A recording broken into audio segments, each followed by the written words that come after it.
महाराज जी के चरणों में कोटि कोटि प्रणाम।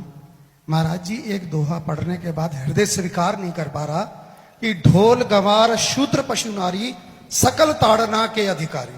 जी, इसमें गोस्वामी जी ने बहुत सूक्ष्मता से वर्णन किया। महापुरुषों के वचनों को हम सूक्ष्मता से समझ पाए। प्रायः ऐसा कह करके हम कहीं कहीं माताओं बहनों की अवहेलना करते हैं, कई जगह हम इसका प्रयोग कर देते हैं। अरे वो गोस्वामी जी ने लिखा है ढोल गवार शूद्र पशु नारी सकल ताड़ना के अधिकारी। अब इसकी व्याख्या सूक्ष्मता से सुने और विचार पूर्वक। शास्त्रीय प्रमाण के अनुसार ढोल है ना, ढोल को ताड़ना चाहिए। ताड़ना मतलब उसको ठपाक चाहिए और बेताल नहीं। शास्त्र सिद्धांत के अनुसार, संगीत शास्त्र के अनुसार तभी वो राग प्रकट कर पाएगा, तभी वो बजेगा। ढोल को हाथ जोड़ के बोलो कि साहब आप बज जाएं, नहीं बजे, उसको ताड़ना चाहिए। अब ताड़ना शब्द चारों में एक जैसा नहीं लगेगा।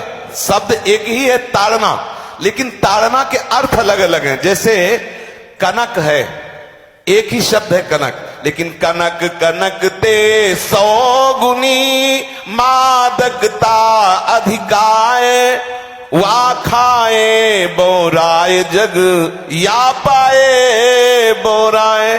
बोले कनक ही शब्द है।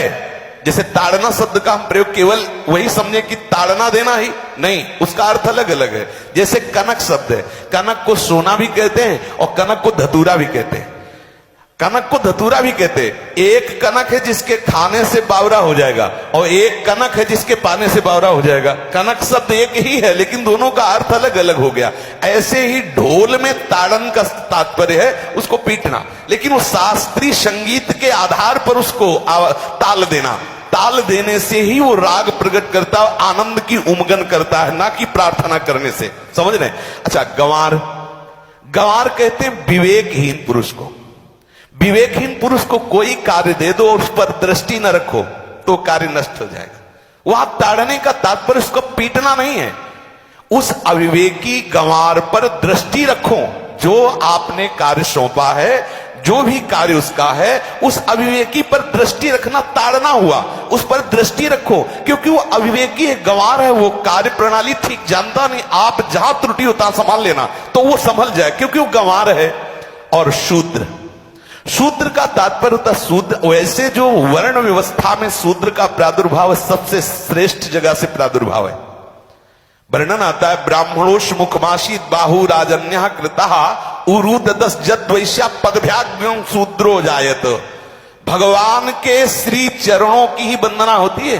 प्राय आपने देखा सबके श्री चरणों की, और शूद्रों का प्रादुर्भाव श्री चरणों से हुआ है। कोई ऐसा न समझे कि शूद्र का मतलब निकृष्ट होता है। यहां शूद्र का तात्पर्य जब से किसी से कहते हैं कि शूद्रवत आचरण करता है, मतलब शास्त्र विरुद्ध, सदाचार के विरुद्ध आचरण करना, शूद्रवत आचरण की तरफ संबोधन किया जाता है। यहां कहा गया कि शास्त्र की सम्मति, शास्त्र के शासन के अनुसार आचरण हो, सदाचार परायण हो।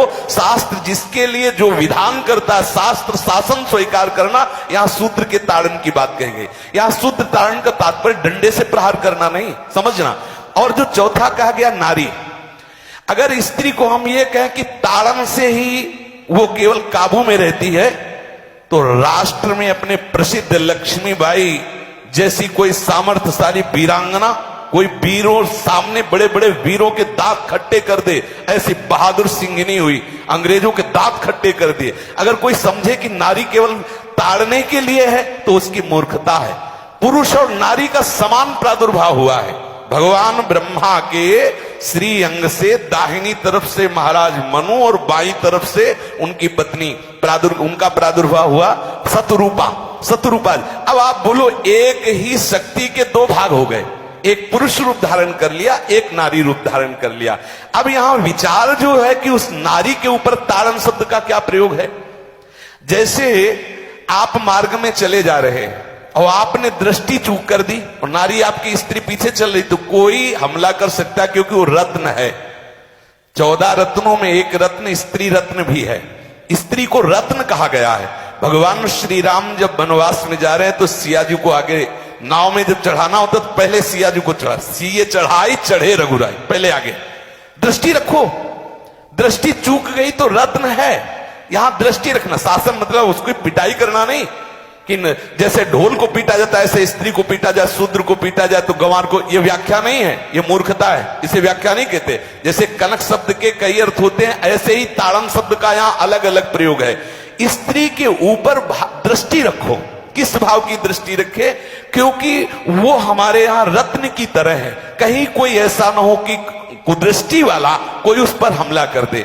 आप पाणी ग्रहण संस्कार में रक्षा का भी सूत्र बताया जाता है कि आपको अभी ये समर्पित है, आप इसकी रक्षा करें। हमारे शास्त्रीय सिद्धांत में देखो, कभी भी स्त्री को अकेला छोड़ने का सिद्धांत नहीं पाया गया। अगर शास्त्रीय सिद्धांत, बच्ची है तो माता पिता के शासन, थोड़ी बड़ी हुई तो भाई आदि के बीच में, और बड़ी हुई तो पति के, और बड़ी हुई तो पुत्रों के, मतलब एक सानिध्य का एक दृष्टि रखी गई है कि यदि आप अपनी दृष्टि में रखेंगे तो उसका अमंगल नहीं होगा, उसका हित नहीं होगा।